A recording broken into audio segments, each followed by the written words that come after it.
పాఠశాల నందు ఇళ్ల పట్టాల పంపిణీ కార్యక్రమం పండుగ వాతావరణంలో ఘనంగా నిర్వహించారు. మహిళలు ఎంతో ఉత్సాహంతో ఇళ్ల పట్టాలు అందుకున్నారు. గన్నవరం ప్రజలకు సుమారు 2500 మందికి ఎమ్మెల్యే వల్లభనేని వంశీమోహన్ చేతుల మీదుగా ఇళ్ల పట్టాల పంపిణీ కార్యక్రమం ఘనంగా అంగరంగ వైభవంగా జరిగింది.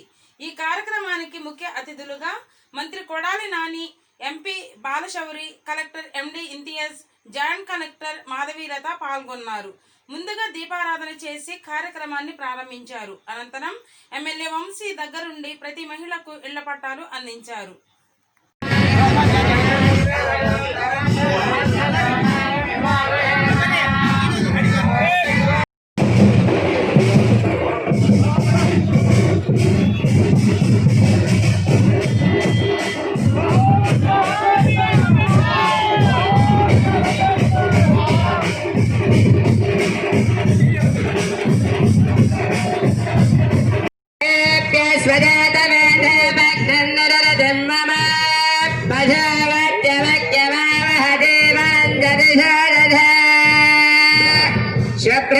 సురేష్ గారు, నేషనల్ బాబు గారు దయచేసి వేదిక రావాలి. బాబు గారు ఇందాక చేసాం, మీరు ఎట్లా కూర్చోవాలి రండి.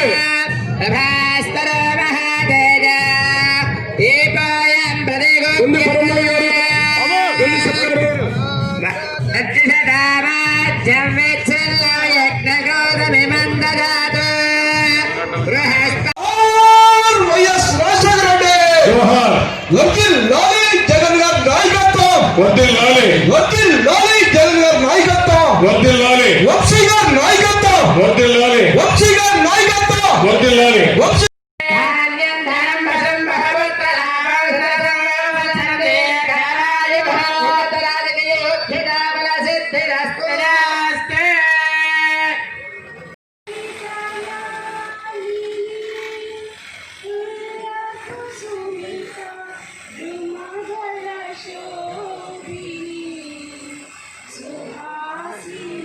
ప్రతి ఒక్కరిని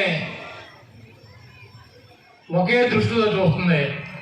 ఈ ఊళ్ళో తెలుగుదేశం పార్టీకి సంబంధించినటువంటి వ్యక్తి పెన్షన్ ఇస్తామో, ఇల్లు ఇస్తామో, వాళ్ళు లబ్ధిదారులు అంటే నేను లేకపోతే వంశీ చెప్పినా కూడా మీరు ఆపొద్దు, వాళ్ళ లబ్ధిదారులు అయితే 100% ఇచ్చి తీరాల్సిందే అని చెప్పి ప్రతిరోజు మీటింగ్లో కలెక్టర్ గారికి చెప్తారు ఆయన. ఒకవేళ నేను రేపు రచ్చబండకు వచ్చినప్పుడు మీ గ్రామాల్లో పెన్షన్ రానాళ్ళు కానీ, ప్రభుత్వంలో లబ్ధిదారులుగా ఉండి ఆ పథకం రానాళ్ళు కానీ, ఇల్లు రానాళ్ళు కానీ నేను వచ్చి మీకు ఏ స్కీములు అన్నా ఎవరికైనా రావట్లేదా అని చెప్పి అడిగినప్పుడు ఎవరైనా ఒక్క చెయ్యెత్తిన వాళ్ళు లబ్ధిదారులు అయితే నేను పార్టీలో మా ఎమ్మెల్యేలు చెప్పారు, మా మంత్రులు చెప్పినా నేను కుదరదు. వాళ్ళు లబ్ధిదారులు అయితే వాళ్ళ కనుక మీరు ఉద్దేశపూర్వకంగా ఇచ్చి ఉండకపోతే నేను అక్కడే అధికారులను సస్పెండ్ చేస్తాను, మీరు ఎట్టి పరిస్థితుల్లో ఆపడానికి వీల్లేదు అని చెప్పి టైం బాండ్ పెన్షన్ పెడితే 10 రోజులు ఇమ్మంటాడు ఆయన, రేషన్ కార్డు పెడితే 10 రోజులు ఇమ్మన్నాడు. ఇల్లు కనుక ఇప్పుడు రానాడు ఎవరిని అప్లికేషన్ పెట్టుకుంటే 90 రోజుల్లో ఇంటి స్థలం ఇచ్చి ఇల్లు నిర్మాణం మొదలెట్టాలని చెబుతున్నాడు. ఈ రకంగా ప్రజలందరినీ కూడా ఒకే రకంగా చూస్తున్నటువంటి ముఖ్యమంత్రి జగన్మోహన్ రెడ్డి గారు ఉన్నాయి, రాజశేఖర రెడ్డి గారు ఆశీస్సులు ఉన్నాయి. మీ ఆశీస్సులు జగన్మోహన్ రెడ్డి గారికి ఉండాలి.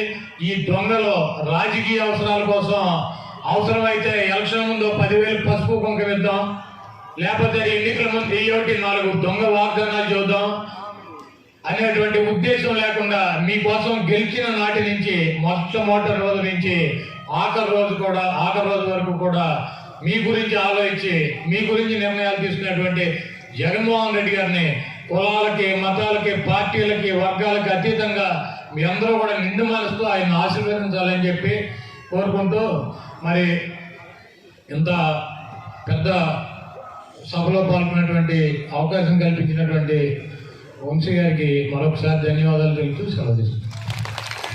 ఒకే ఇంట్లో అది ఎంత ఇబ్బందికరమైన పరిస్థితితో మనకు అర్థమవుతుంది. ఒక ఇంట్లో 7 కుటుంబాలు అంటే చిన్న చిన్న కాలనీలు. ఈ పరిస్థితిని గమనించి జగన్మోహన్ రెడ్డి గారు పాదయాత్ర చేసేటప్పుడు అర్హులైన పేదవాళ్ళందరూ రాష్ట్రంలో సుమారు 25 లక్షల మంది ఉంటారని ఆ రోజు అంచనా వేసి ఈ 25 లక్షల మందికి కూడా నేను ముఖ్యమంత్రి అయిన తర్వాత అందరికీ ఇళ్ల స్థలాలు ఇస్తాను, ఇళ్లు కట్టిస్తానని ప్రకటించడం, కానీ ఈ రోజు మొదటి విడతలోనే సుమారు 31 లక్షల ఇళ్ళు ముఖ్యమంత్రి గారు ఇవ్వడం జరుగుతూ ఉంది. మళ్ళీ ఇది కంటిన్యూస్ ప్రాసెస్, అంటే నిరంతర ప్రక్రియ, ఇక్కడతో ఆగిపోయేది కాదు. మొదటి దశలో ఎవరైనా రాని వాళ్ళు ఉంటే వాళ్ళకి మళ్ళీ ఇస్తాం. మళ్ళీ అప్లై చేసుకున్న వాళ్ళలో కూడా అర్హత కలిగిన పేదవాళ్ళందరికీ ఎప్పటికప్పుడు ఇచ్చుకుంటా పోవటం కంటిన్యూస్ ప్రాసెస్ అని కూడా ముఖ్యమంత్రి గారు చెప్పడం జరిగింది. దీనివల్ల గన్నవరం లాంటి ప్రాంతాల్లో, విజయవాడ పక్కన ఉన్నటువంటి ప్రాంతం మనది అర్బన్ కాన్స్టిట్యున్సీ కాకపోయినప్పటికీ కూడా, గ్రామీణ నియోజకవర్గం అయినప్పటికీ కూడా విజయవాడ చుట్టుపక్కల ఉండడంతో భూమి రేట్లు ఎక్కువ ఉంటాయి.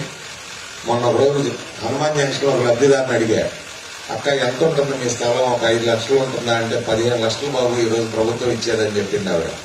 అదే రకంగా రాష్ట్రం మొత్తం కూడా సుమారు 10,000 కోట్ల రూపాయలు ఖర్చు పెట్టి జగన్మోహన్ రెడ్డి గారు ఈ రోజు పొలాలు కొట్టడం జరిగింది.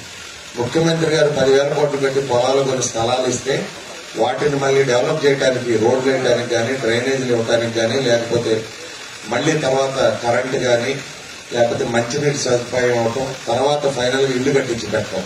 అంటే మీ గృహప్రవేశం వరకు కూడా ఈ ప్రభుత్వం మీకు తోడుగా ఉంటుంది. ఇదివరకట్లో 1,00,000 పట్టాల కార్యక్రమాన్ని తెలుగుదేశం ప్రభుత్వం ఉండగా నేను కూడా దాంట్లో భాగస్వామిగా ఉండగా చేశాం. ఈ మధ్య వచ్చి కొంతమంది అడిగారు, వంశీ పట్టాలు ఇచ్చే స్థలం కనపట్టలేదు, రాళ్లు కనపట్టలేదు, తుప్పలు పెరిగినాయి అని. అంటే స్థలం చూపెట్టలేని పరిస్థితి అప్పుడు. వాటిలో మేము కూడా ఉన్నాం, వాటిని కూడా సరి చేస్తా ఉన్నాం. గన్నవరం చుట్టుపక్కల కూడా కొన్ని గ్రామాల్లో అవి జరిగినాయి. వాటిని కూడా ఇప్పుడు మళ్ళీ సర్వే చేసి, సరి చేసి మళ్ళీ వాటిని ఇచ్చే కార్యక్రమం కూడా చేపట్టాం.